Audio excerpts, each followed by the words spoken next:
There is something very interesting about us Christians. It's that we have our own language, and almost every Christian speaks the same language. Maybe some call it Christianese, because we sing songs and we say things that sometimes we don't mean. There are words like Alpha and Omega, and we have a number of songs around those words. And in our prayers, we say, Lord, you are Alpha and Omega. And most of the times, we don't understand the meaning of those words. These are Greek words that simply, mean beginning and the end. Alpha is the first letter in the Greek alphabet, and Omega is the last word.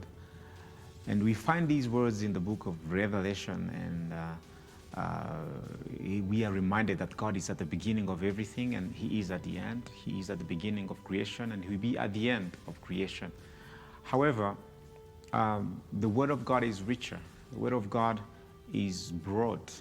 Every time you read the Word, every time you meditate the Word of God, God can reveal to you something fresh. And recently, as I was meditating and thinking about these songs that we sing, Alpha and Omega, God simply told me something.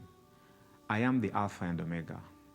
If you allow me to be the beginning of your projects, or if you allow me to be the beginning of your plans, when they fail or when they end, when they get to their Omega point, since I am there, since I am the Alpha and Omega, the end will be the beginning of a new thing. The Omega will become an Alpha of something fresh. And I just want to encourage anyone who is on his Omega point. Something is ending, a season is ending, something is approaching the end.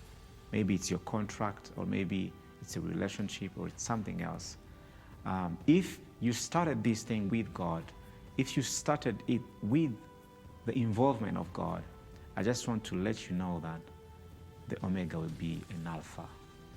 Meaning this end is not the end, but it is the beginning of something fresh.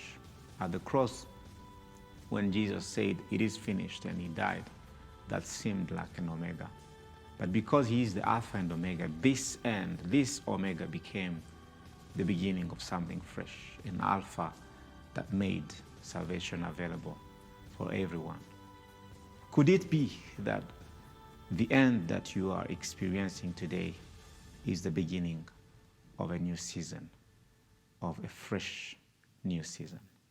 Be encouraged in Jesus' name.